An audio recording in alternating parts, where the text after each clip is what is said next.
fourth town video. We're gonna be talking about Rutland, Massachusetts. And I just got back from a walk. That's why I'm looking like this. Early in the morning.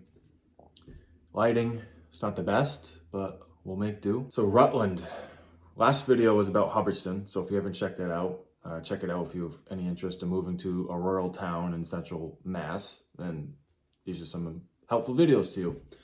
Rutland, right next door to Hubbardston, borders it. And we're gonna be talking about Rutland in the kind of the same scenario, like what there is, like the overview of Rutland, what there is to do in Rutland, and the real estate market in Rutland. We're cutting out one category, which was the town. So Rutland, for example, versus the surrounding towns and the similarities. Because as you'll see, most of these towns are very similar to each other. Maybe I'll do it for like Worcester or something. Like that's very different from the surrounding towns. Maybe certain aspects like that. The overview of Rutland. So Rutland, if you look at a map of Massachusetts, it is in the geographic center of the state. So if you take your thumb, if you had no idea where Rutland was, and there was no names on the town on the map, and you put your finger in the direct center of the state, that's gonna be Rutland. So that is exactly where Rutland is, and I'll probably put up a map from Google, so you'll see that.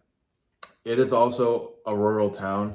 It's in a way similar to Hubbardston, but there's about a little more than double the residents, or just over, or just under double the number of residents as Hubbardston. So it's a bigger populous town, or more populous town than Hubbardston is, and it's kind of grown a lot over the last decade, 15 years or so. I think I saw the number of residents in Rutland was a little over 7,000 back in 2010 when they did the census count back then. And now, I mean, this is even outdated. I have 8,988 residents. And I think as of 2020, it's over 9,000 residents. So there's over 9,000 residents based off of 2020. So now it's probably 9,500, I'm guessing. Rutland, like I said, it's in a great location. It's in the center of the state. It's close to Worcester, which is the second biggest city in Mass. So I don't know what kind of, maybe you're moving to Mass for work because you're relocating to, let's say, Worcester. Worcester is obviously a big city, and there's a lot of jobs there. So Rutland, about 15 minutes from that city. And Rutland is give or take like an hour from Boston. And I've heard of a lot of people, especially over the last couple years, ever since COVID, who worked in Boston and lived out near Boston and then moved out into the central Mass area and still commuted to Boston for work. So that's become more and more popular amongst people who work out in Boston that ended up moving out to this area during the pandemic. And that's just more of a common trend. People aren't minding the commute as much, or maybe they are and they're just doing it because it makes more sense for the situation to move out to the quieter part of the state. So if that's something, maybe you live out in Somerville and work in Boston and you're ready for a change of living in a quiet town, and Rutland is high on your list. That's also like a potential possibility as well. It depends if you're willing to make that commute. If you want to drive into Boston Monday through Friday or whatever your work schedule is, that's obviously your decision, your family's decision. If that's something you're willing to do. I know it's not an easy commute. I mean, what commute is easy into a big city? Probably none. For some reason, it's hard for me to talk today, but we're gonna get through it. So Rutland, as I said, is a rural town. And in my Hubbardston video, I mentioned that there were 0 restaurants in Hubbardston. Rutland has a couple restaurants. I think they got 3 legit restaurants that are like a dinner restaurant, basically. You can go there, sit down, and have a meal. I think there's 3: Center Tree Bar and Grill. There's like Lad's Restaurant, Still Four Corners. That's been around for a while. And there's like a breakfast place, a pizza place. So you got that going on for you for food aspects. I don't know if there's any grocery stores. I don't think so from the top of my head. I should have looked that up. But you do have Holden right next door, which is a bigger town. They got a couple grocery stores. Worcester obviously has many of those. So you're in the right spot if you're looking for easy access to grocery stores. Schools in Rutland. I think there's only an elementary school, if I'm not mistaken. Rutland students end up going to high school at Wachusett High School in Holden.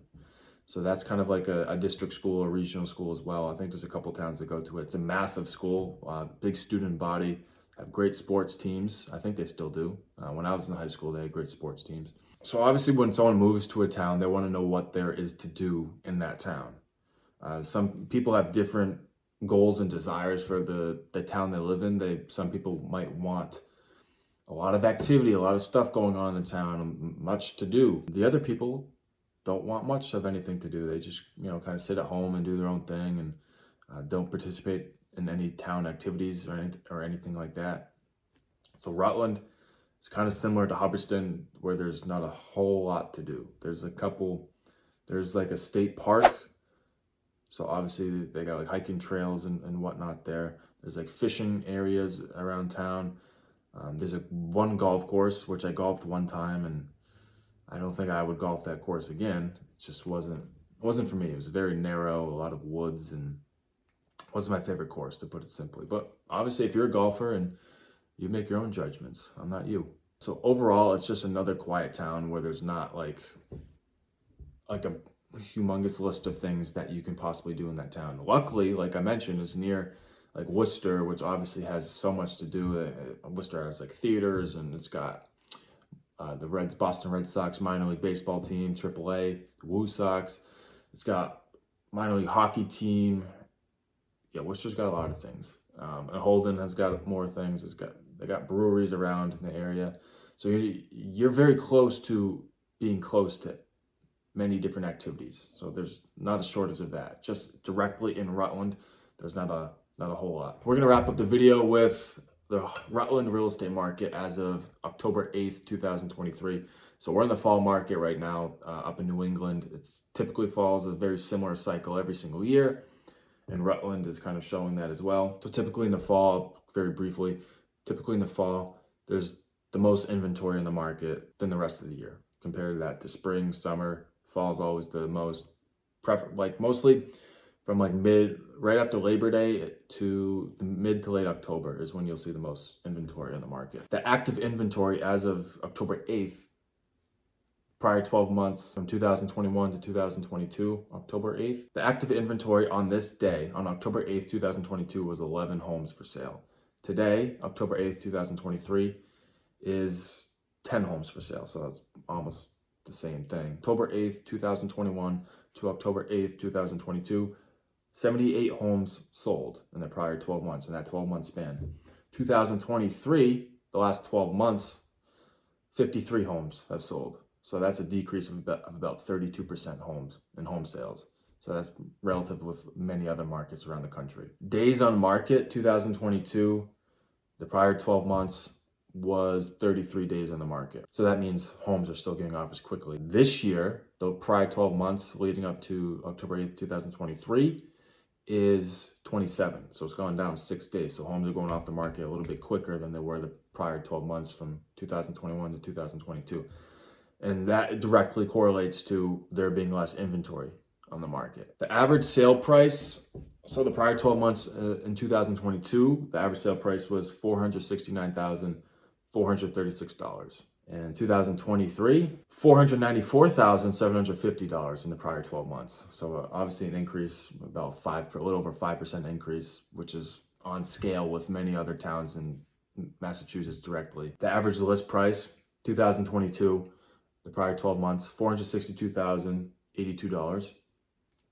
2023, prior 12 months, $481,769. So an increase of about $19,000 or 4.3% just about. So overall, the real estate market, very similar to all the other markets in the state, or especially in Central Mass. That's going to be a common theme, as I've mentioned before. It's still kind of that market where there's just not much inventory, and obviously with rates approaching 8%, it's going to be a quiet winter.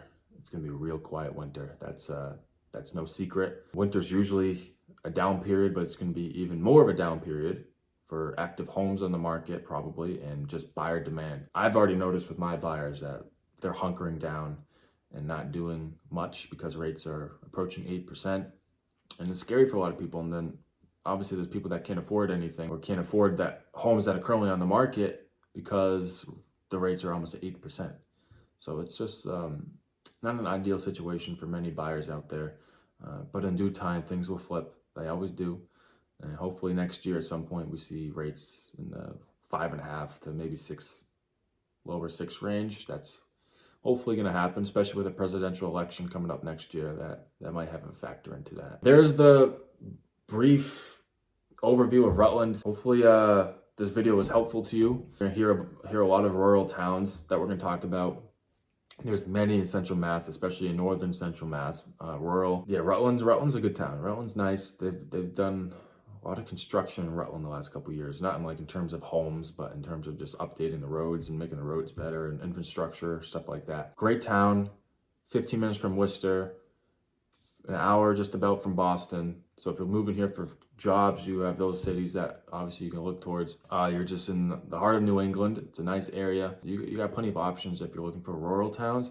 Now the thing is, you probably want inventory. You want more homes in the market, more homes to choose from.